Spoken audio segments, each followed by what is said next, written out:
All right, we are back live with Harrowings and the Passing Show. Hal Gill, your host. And so far, no one else is here. That's fine. Whoa, you guys. Welcome, yeah. Anyway, got Eponymous. I was thinking of you recently. I saw you post and I was like, wow, what is Eponymous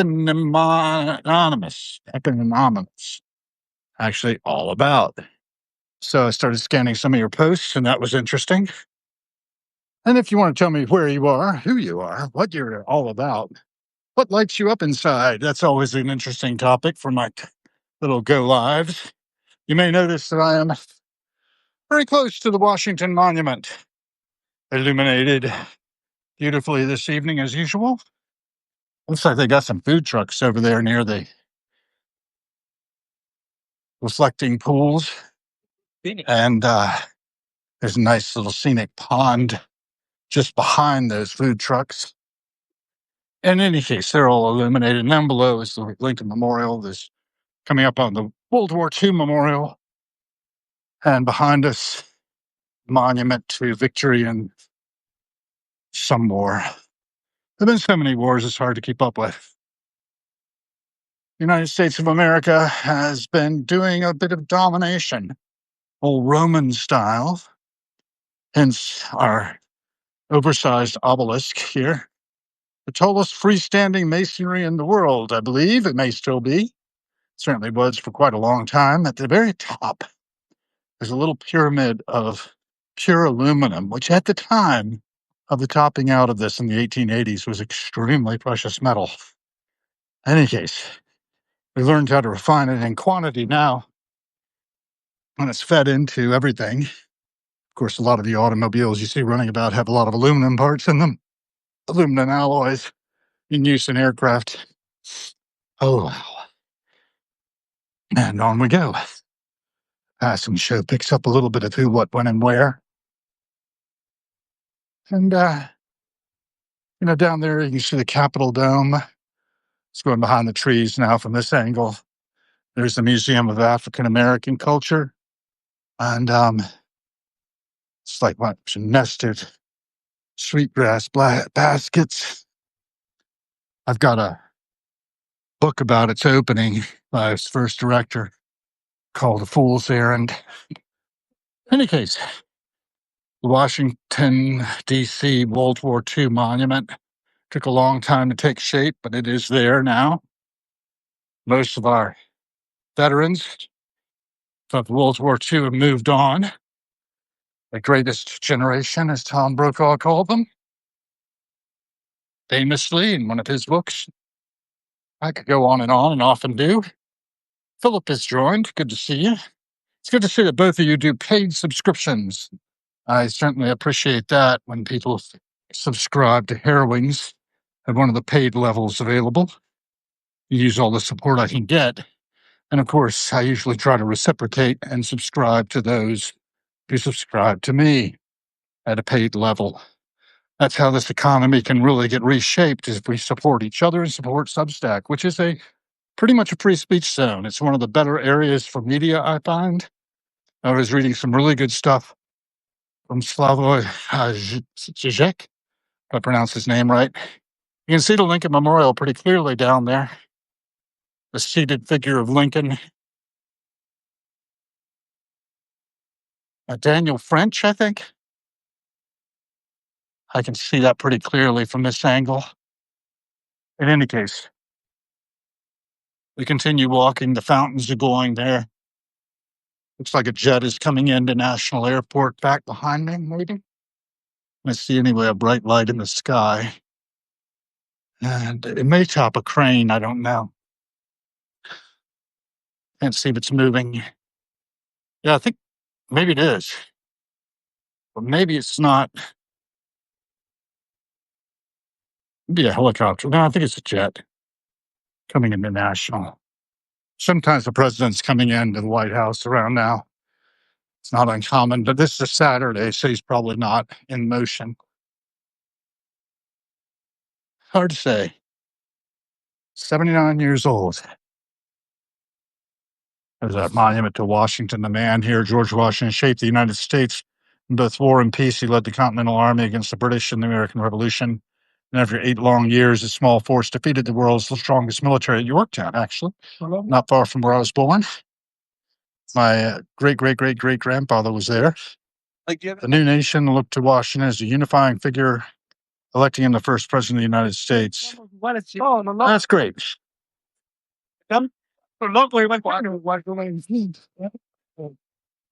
Washington was not a perfect man by any stretch of the imagination, but I believe he was very good. And he really did set precedent for presidents post Washington. The exception of Franklin Delano Roosevelt, none served more than 2 terms after his model. And yeah, there's something to be said for that. We've got an amendment to the Constitution after Roosevelt to prevent multiple terms, 4 terms in Roosevelt's case. He was elected, but he did not serve them out as he died shortly after being elected to his 4th term, having served for over 12 years, 1933, until his death. So it goes. You can look across to the Jefferson Memorial.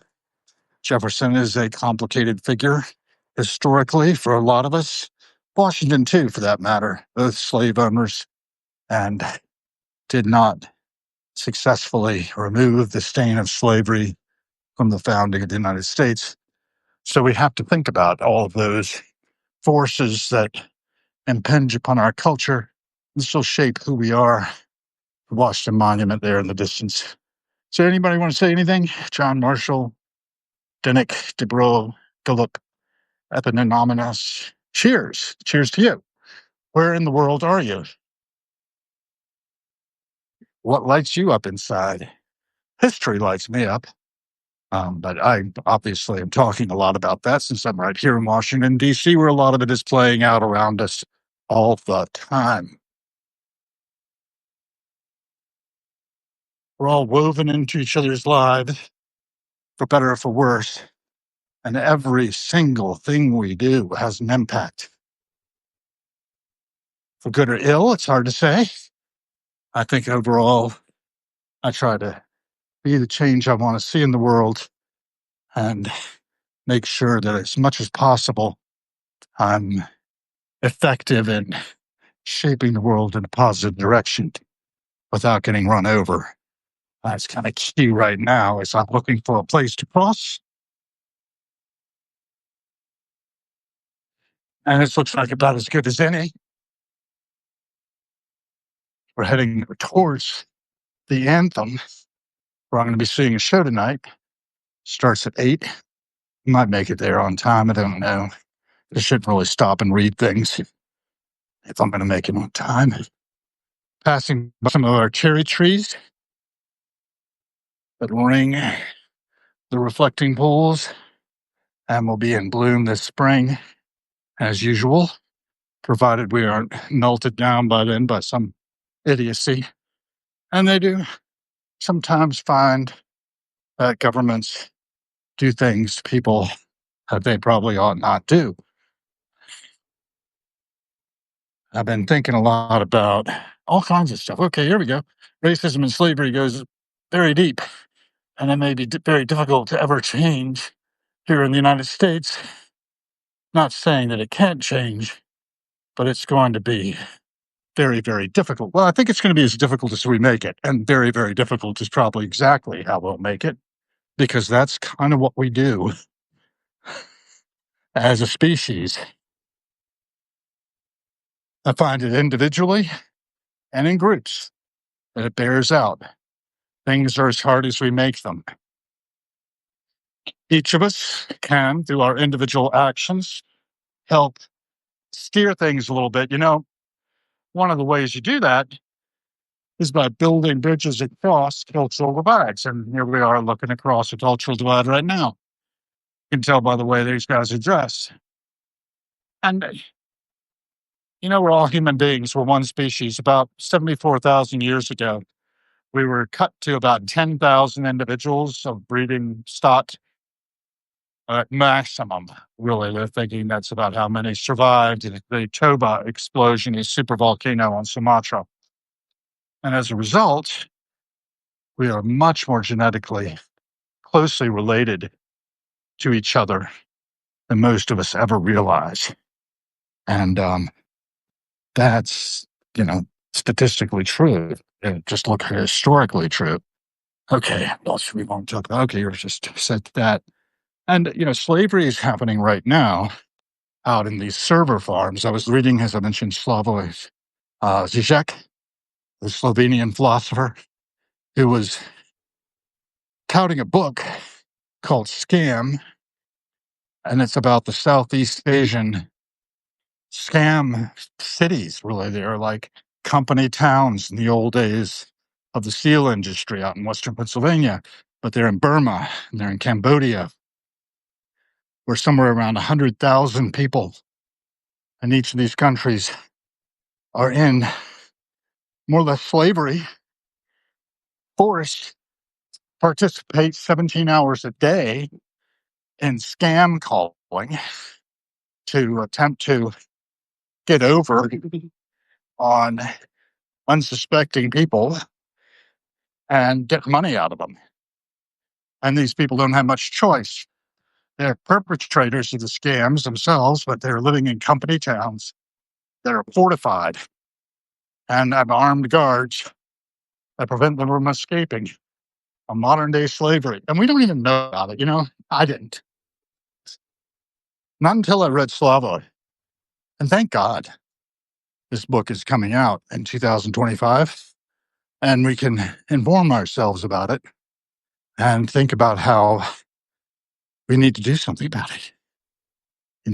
Collectively, the human race is allowing all kinds of things. One thing that happened apparently is a white girl ended up going for what she thought was a modeling job down into Thailand, ended up getting sold into slavery, had her organs harvested, and now her family is being extorted to get her ashes back. So you see, this is the kind of situation that happens in our world today by dint of the way in which we've allowed our governments to act. And I'm sure most of us don't care, and that's the really horrible thing about it is we can hear a story like that and it'll go in one ear and out the other. Have anybody else talking to me today? Is Richard Hogan, Vagti, and Alan B. Trottier have joined. So I am Hal Gill. This is Harrowings. This is the podcast called The Passing Show. And Harrowings does the passing show largely to document for future historians some primary information as it comes out of my mouth, which may or may not be correct. So always fact check anything I say. And then also whatever the camera picks up. And the camera doesn't tend to lie. I mean, there is a matter of perspective, right? You can see all the cars going by. You can see the kind of world we're living in. I'm right over by the reflecting tidal pool, they call it, I believe, tidal pond, tidal pool, outside of the Jefferson Memorial, which is shining through the trees. And I'm heading over towards the Anthem on the Wharf for a show this evening. Joe Russo's Almost Dead is playing. Some young men, for the most part, I think in their 40s now, who've been playing since the early part of this millennium together and covering Grateful Dead, Allman Brothers. They cover a number of different Americana bands of that type, but primarily focused on the Grateful Dead. And thank God for that, right? The Grateful Dead has really given us the internet through the well, through Seva. Site has been restored to over 5 million people in the third world, thanks to Seva. That's Sanskrit for service, by the way. If you don't know about Seva.org, look it up. Very good cause. So there are a lot of bright spots in the world, but there are also a lot of darkness. I was talking about one of the darker things, these cities that are being, or camps that are being built to use the internet for scams and enslaving the operators of the phones who have to do the scam calls, God bless their souls, because they're tortured and their families are extorted. And you can imagine the amount of suffering that goes on out there in Southeast Asia. I'm sure it's going on elsewhere, even right under our own noses. And too often we do a good ostrich impersonation, stick our heads in our sand. We see our little families in our suburban homes doing just fine. And we think, I've got mine, Jack, safe and sound. But I like to look at it on a bigger picture level.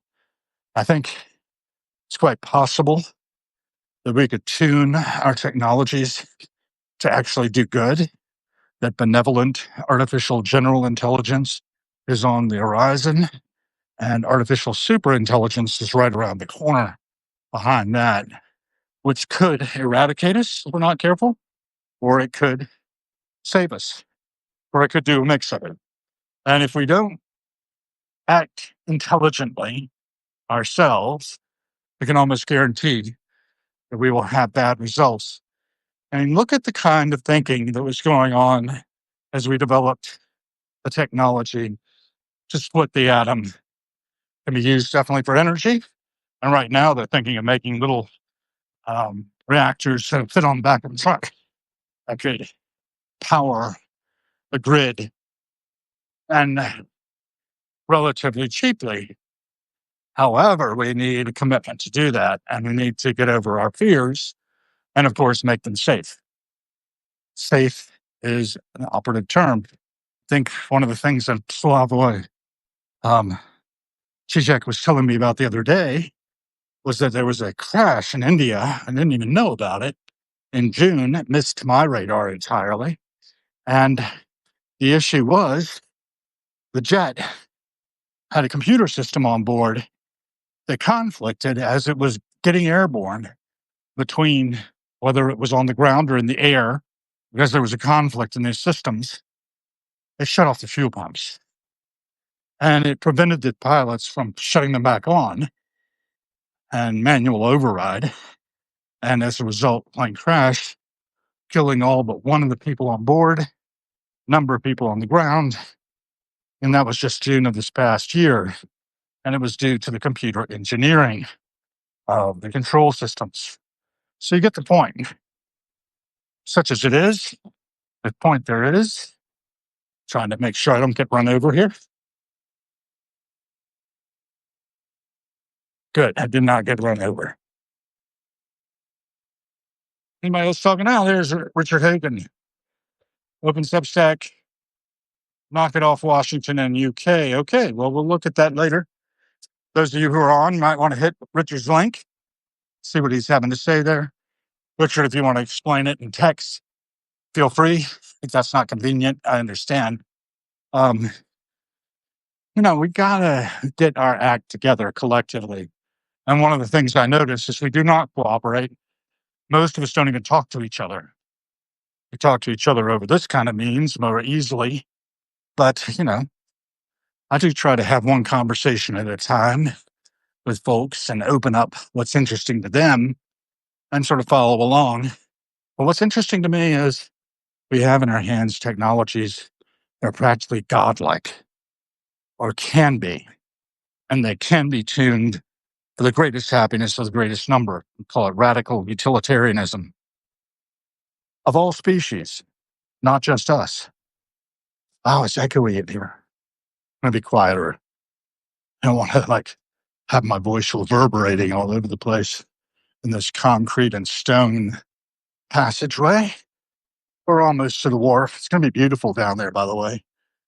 78% power. I think I'll keep you guys with me. We'll see how it all turns out. Now, you see all these vehicles screaming around me. And I can tell you that, there we go. And each one of them is operated by a human being right now, but that won't be the case soon. In the coming year, Waymo will have its cars out there. When I was living in Pittsburgh in the 90s, the guys who developed Waymo and other things were at Carnegie Mellon University. And I got a chance to rub shoulders with them at parties at Sebastian Thrun's house as a friend of his wife, his then wife. I think he split with her since. But, it's really a marvelous world we're living in. And we get to rub shoulders with all kinds of people who are doing amazing work. I'm going to be doing that over this next several days. 5 stars. Coming up Monday, starting with workshops, followed up by conference stays at the JW Marriott for Enterprise AI World, right here in DC. People will be flying in from all over the place. And what a great opportunity. I hope I'm up to it. But in the meantime, I'm going to relax and enjoy Joe Russo's Almost Dead at the Anthem. And the network. I have all of these different circles of people I like. And I don't see anybody else saying anything much. So I'll just keep on talking. Do feel free to talk amongst yourselves, tell each other where you're at, where you're phoning in from, so to speak.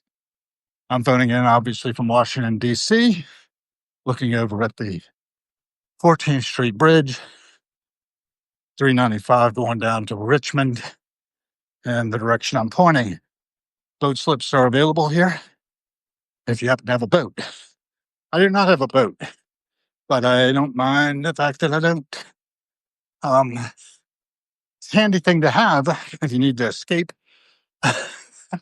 because you can go right down the Potomac River and out into the bay and escape into the Atlantic Ocean if your boat's rigged up for ocean-going travel. Or you can go down the intercoastal waterway, up and down, all around. Anyway, what else do I want to talk about? Well, the idea of technology being out there that we can do things. These Teslas are pretty close to self-driving already. And, we have to be careful. We have to program things well so they don't end up doing a sin. But it is possible. Look at the water shimmering. It's gorgeous. It's folks. World those kids will see,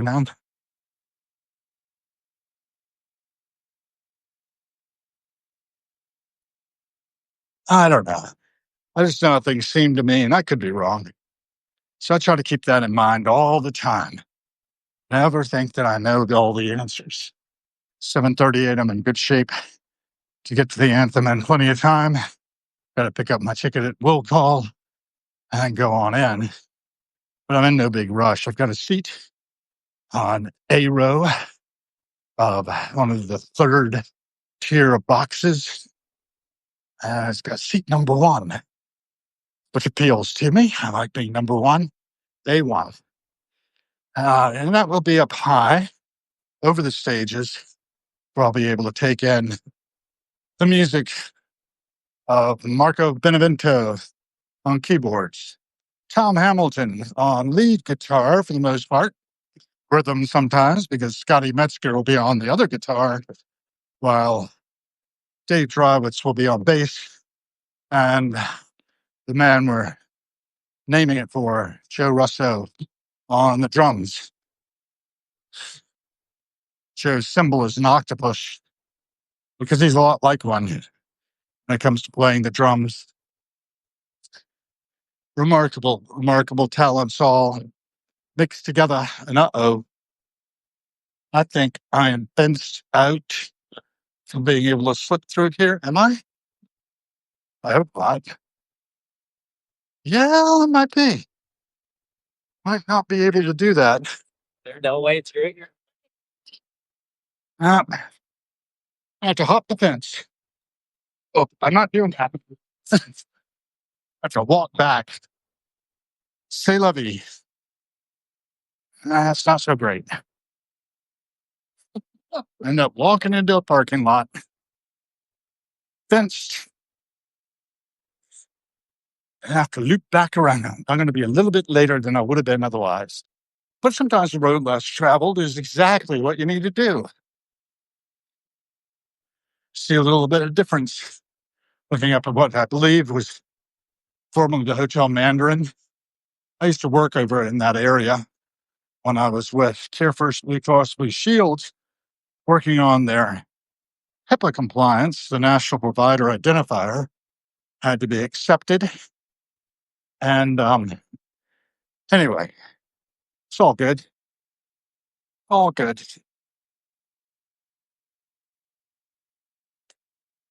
I could go on and on about that, but it's not very interesting. 6 months of employment, though, at a much better rate than I've been getting. I forget how much I got boosted to, but I've been making like 62,000 change when I moved up here per year. And that boosted me into the 70 range. And before I knew it, I was making over 100,000 a year. And I didn't know that you could command those kind of salaries here, but you can. And it's not that hard. I ended up getting certified as an enterprise architect and doing that kind of work for 20 years. So 2006 is when I was fully certified. And for 18 years, anyway, I was continuously employed in the field through various contracting companies for different federal agencies, Department of Defense, Homeland Security, Enterprise, all sorts. There's the DBA forces out today.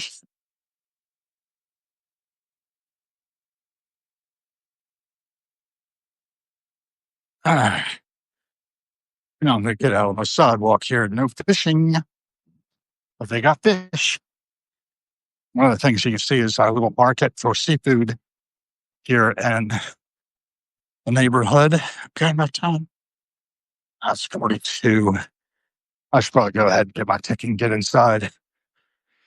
Although it's kind of fun to see.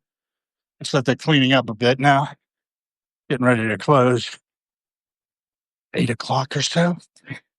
Just these hot street themed crabs. Got live jumbo crabs over here. I like to look at them. It's something to look at them. Look at them moving around.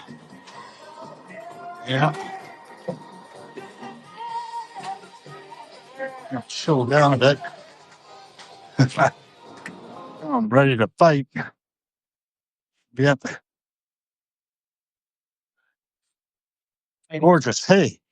How are you, sir? Doing great. How are you? Good, thank you. No, I'm just browsing. Just looking. Just looking. Gorgeous shrimp. Octopi. Yeah. Wild caught.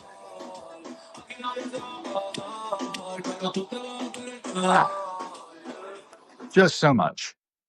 All right, let's go back out via the cooked seafood. This is going on like every weekend. That's beautiful. Oysters, clams, lobsters, shrimps, snow crabs, regular blue crabs, and on it goes.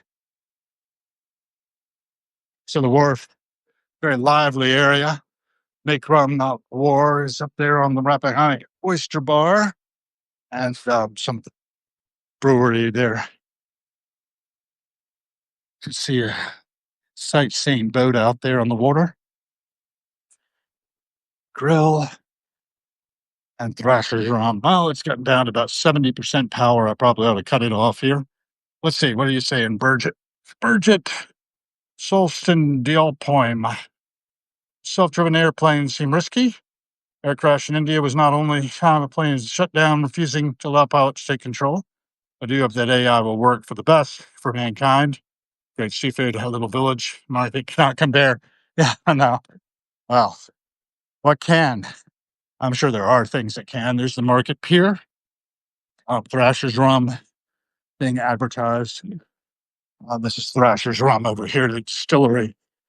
And yeah, it looks like I can see the front of, they're advertising Patti Smith. I'm there for that. That's 1128 Shadmer. That's at the Anthem as well. I'm so looking forward to seeing Patty. I haven't seen her since my cat died. Literally the day my cat died, September 16th, 2023, Patty was playing the anthem. And her cat died like 2 weeks later or a week later. It was weird. Her cat was almost 22. Cassandra was 19. But, that's pretty old for a cat. Dear animal. I'm so lucky to have had her in my life. We're so lucky to have Patti Smith in our lives, too. She still is. She was on Colbert the other night doing A Peaceful Kingdom, followed by, what was it? Spoken word version of People Have the Power. She co-wrote with her husband, Fred Sonic Smith, who died of a cardiac arrest at a young age. And,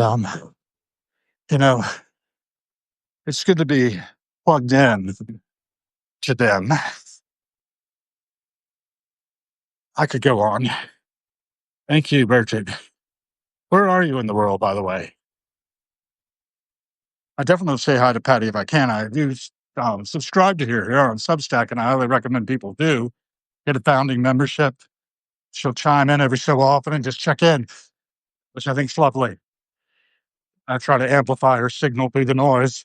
I'll amplify your signal too if you want it amplified. It's a big part of my being on Harrowings. We're raking up the surface of things, seeing what creative work can come about. It looks like folks are standing around by the box office, so I'm going to leave you guys here. Thank you for joining Central France. Wonderful. Love France. Been a while since I've been there. But I'm going out here. Thanks for joining. You see Sam Barber is going to be here soon. I don't know who all.